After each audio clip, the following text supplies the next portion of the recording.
23 unit mobil pemadam kebakaran dikerahkan untuk memadamkan api di Pelabuhan Muara Baru, Jakarta Utara.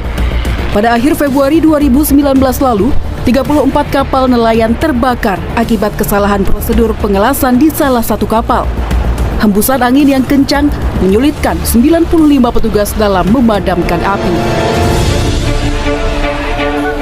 Dari data Dinas Penanggulangan Kebakaran dan Penyelamatan Provinsi DKI Jakarta, awal tahun 2019 tercatat ada 865 kejadian yang ditangani oleh Dinas Pemadam Kebakaran di seluruh Jabodetabek.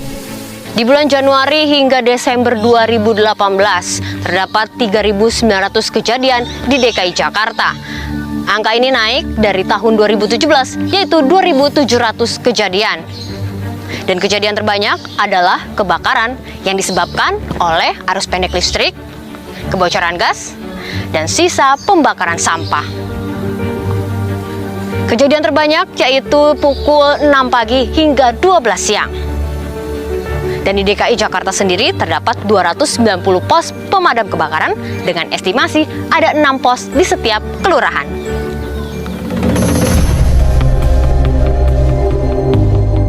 Kejadian kebakaran besar lainnya di Jakarta terjadi pada 13 Maret 2015, tepatnya di Gedung Wisma Kosgoro Jalan MH Tamrin, Jakarta Pusat.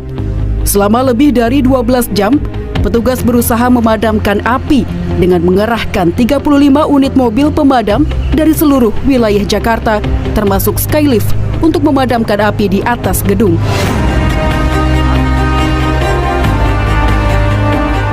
Erwin Wijaya masih mengingat kejadian kebakaran 4 tahun silam. Kala itu, Erwin dan petugas lainnya berusaha mencapai titik api di lantai atas Wisma Kosgoro. Ia menceritakan kesulitan terbesar yang dihadapi timnya saat berada di dalam gedung tersebut. Jadi pada saat saya melaksanakan pemadaman di lantai 20 atau lantai 18 itu, tingkat pandangan kita itu tidak lebih dari 1 meter. Dan kita dikepung dengan hawa panas. Dan kita nggak tahu kita harus menyemprot yang mana karena kita nggak tahu kita titik apinya itu di mana karena kita ditutupan dengan asap yang tebal itu. Kebakaran yang terjadi pada pukul 18.30 diduga akibat korsleting listrik dari lantai 16. Hingga tengah malam, kebakaran menyebar ke lantai 20. Sulitnya memadamkan api di lantai atas, Dinas Pemadam Kebakaran DKI Jakarta akhirnya mengerahkan mobil Skylift bernama Bronto setinggi 90 meter untuk mencapai api. Akhirnya setelah unit Bronto ini dilakukan pengoperasian dan 2 anggota unit Bronto ini naik untuk mengarahkan nozzle ke beberapa titik api. Bronto ini kan dia hanya yang terlihat di jendela, makanya sama Bronto ini disapu untuk pemadaman.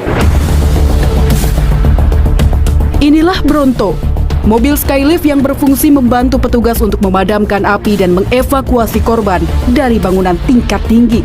Namanya diambil dari Brontosaurus karena memiliki tiang kren yang panjang sekitar 100 meter. Menghadapi tantangan menerjang mara bahaya, ya mereka adalah para petugas yang selalu berada di garda depan dalam setiap musibah yang datang. Namun tak banyak yang tahu, 1 abad sudah mereka melayani masyarakat di seluruh Nusantara. Dalam catatan sejarah, kebakaran besar pertama terjadi di daerah Keramat Kuitang, Batavia pada tahun 1913. Kebakaran yang menghanguskan rumah-rumah di kampung tersebut sulit diatasi karena tidak memiliki alat pemadam. Setelah kejadian tersebut, Wali Kota pertama Batavia, Gerardus Johannes Bishop, membentuk organisasi pemadam kebakaran atau Brandweer Batavia pada 1 Maret 1919 dengan komandan pertamanya bernama Letnan Kolonel De Wees. Petugas pemadam kala itu didominasi oleh warga Belanda. Bukti terbentuknya organisasi Brandweer kini dapat ditemukan di Museum Pemadam Kebakaran yang terletak di Taman Mini Indonesia Indah. Museum yang didirikan pada tahun 2015 bertujuan untuk memberi edukasi masyarakat tentang sejarah pemadam kebakaran. Berbagai koleksi pemadam kebakaran dipamerkan di museum ini, mulai dari mobil, alat-alat pemadam, foto-foto proses pemadam pada abad 20, hingga koleksi saksofon Tanjidor berusia 70 tahun. Zulfikar, pemerhati sejarah pemadam kebakaran sekaligus mantan pemadam Angkatan 77 ini, mengungkapkan setelah terbentuknya organisasi Branwir, profesi pemadam tidak menarik sama sekali bagi kalangan pribumi. Dan kebanyakan waktu awal berdirinya direkrut dari polisi. Jadi kepolisian Belanda yang mau masuk Branwir langsung jabatannya kepala regu waktu itu. Karena waktu itu orang pribumi, orang Batavia, orang Betawi nggak mau. Mereka sedang bertani, berdagang gitu. Nggak mau kerja sama Belanda kira-kira gitu. Jadi memang sudah ada unsur nasionalisnya gitu. Makanya direkrut itu dari polisi sama tentara gitu. Pemerintah Belanda bahkan mendatangkan alat-alat pemadam dari Belanda dan Jerman untuk mengatasi kebakaran di Batavia. Dan berbagai kebakaran yang ditangani oleh Branwir akhirnya mendapat apresiasi dari rakyat berupa prasasti yang disimpan di museum ini. Organisasi Perkumpulan Masyarakat Betawi Batavia di bawah pimpinan Husni Tamrin mengucapkan terima kasih sehingga memberikan piagam ini pada ulang tahun Branwir Batavia yang ke-10. Sehingga kalau kita mau lihat seperti apa mobil pada waktu itu, ya inilah dia. Mereka buat ukiran mobil yang tahun 20-an seperti ini gitu.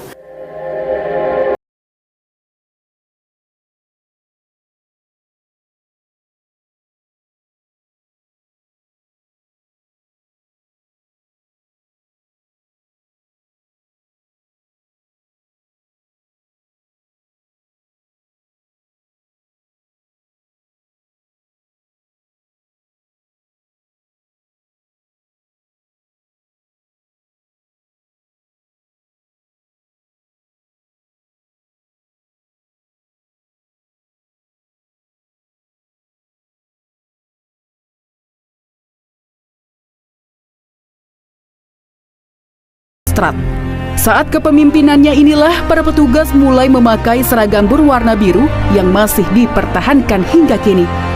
Di era tahun 70-an, Gubernur Jakarta Ali Sadikin mulai membeli peralatan pemadam kebakaran. Menurut Zulfikar, di masa Gubernur Ali, Jakarta mulai mendirikan pos-pos pemadam di setiap kecamatan.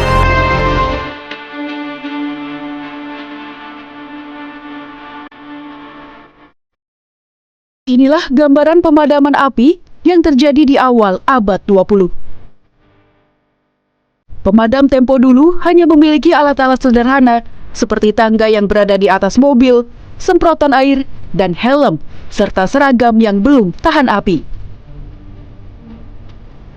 Di rumahnya yang berada di kawasan Parung Panjang Bogor, Zulfikar yang kini berusia 66 tahun telah pensiun menjadi petugas pemadam sejak tahun 2009. Ia mengumpulkan satu persatu dokumen sejarah Branwir atau pemadam kebakaran Batavia, seperti helm-helm pemadam kebakaran ini. Itu sekitar 20-30 tahun yang lalu mulai saya kumpulkan satu persatu gitu. Umpamanya helm ini sampai tahun 50-60-an masih dipakai oleh pemadam kebakaran. Waktu itu nomenklaturnya barisan pemadam kebakaran ini yang dipakai. Ini sekitar antara 1 sampai 2 kilo. Ini terbuat daripada besi bahannya. Ini bukan sekedar dekorasi tapi pelindung. Kalau ada benda yang jatuh dari atas langsung ke sini pecah, kemudian jatuh ke samping sehingga melindungi kepala si petugas itu. Sejumlah barang dan dokumen sejarah ini biasanya ia kumpulkan dari para pensiunan petugas pemadam kebakaran. Tak jarang, ia harus merogoh koceknya sendiri untuk mendapatkan barang tersebut. Jadi saya punya inisiatif setiap pensiunan pemadam itu saya datang ke rumahnya. Kalau boleh saya minta, saya beli atau saya pinjam gitu. Zulfikar berharap dokumentasi yang ia kumpulkan ini dapat dibukukan sebagai sarana menambah wawasan tentang pemadam kebakaran Batavia.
72 ini bergegas menuju lokasi yang berjarak sekitar 300 meter dari rumahnya. Pak Satiri, saat itu Bapak adalah orang pertama yang memakai seragam dinas datang ke TKP. Ketika tragedi tersebut, Bapak bisa deskripsikan kondisinya seperti apa dan bagaimana penyelamatan yang Bapak lakukan saat melihat korban-korban tersebut? Pada waktu itu kan masing-masing, karena saya melihat ya, memang tidak ada satu komando yang saya lihat, nggak ada, karena masing-masing orang berupaya melakukan pertolongan. Itu banyak orang berbondong-bondong, udah berlumuran darah ya. Terus begitu saya sampai di TKP, itu banyak orang yang jerit, yang menangis apa, dan banyak orang di rumput-rumput itu dekat sawah itu, orang sudah ada yang bergelimpangan. Penyelamatan para korban salah satunya adalah pemisahan antar lokomotif kereta. Tragedi ini juga meninggalkan pengalaman memilukan bagi Satiri saat melakukan evakuasi korban. Kami dari pemadam kebakaran ya berusaha mengeluarkan orang-orang dari gerbong itu.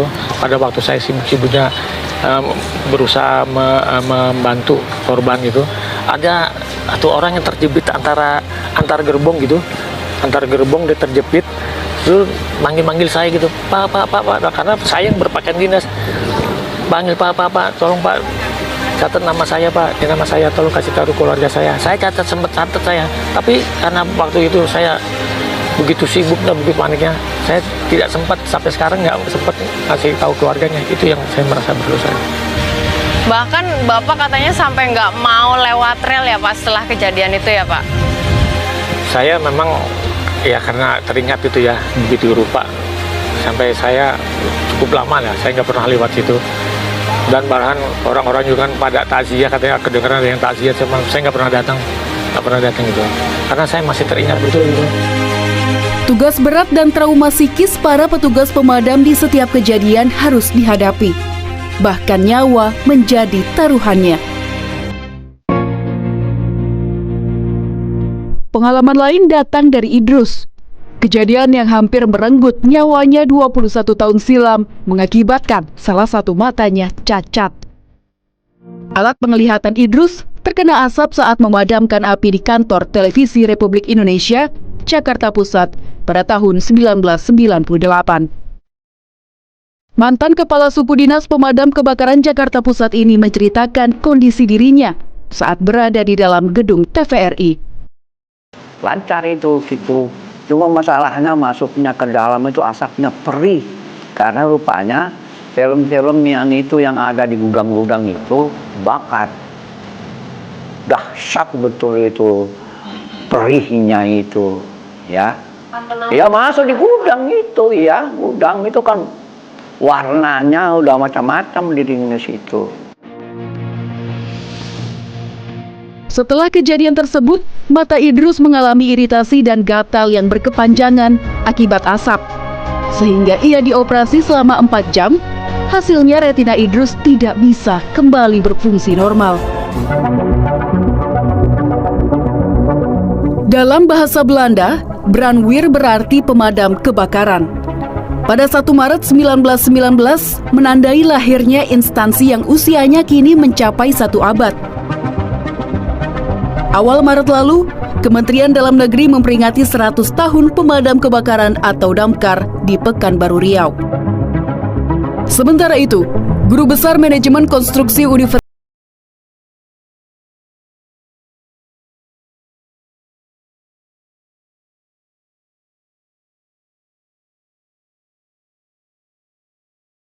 kelembagaan perlu adanya undang-undang pengendalian kebakaran.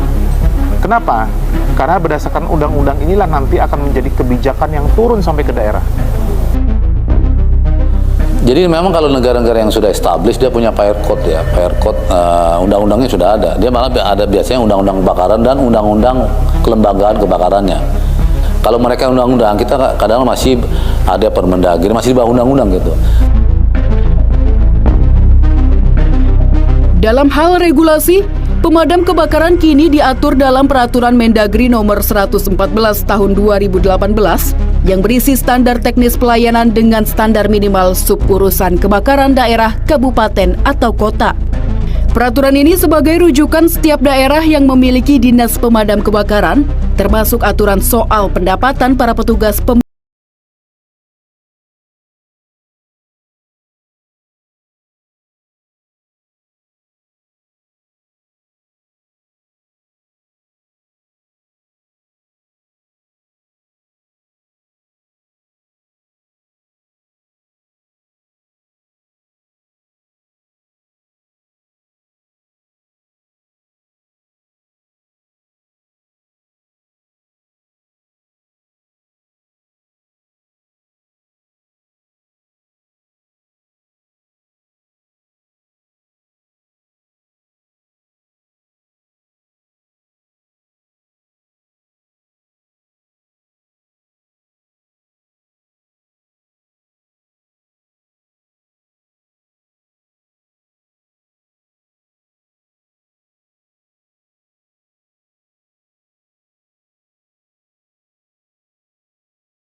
RW.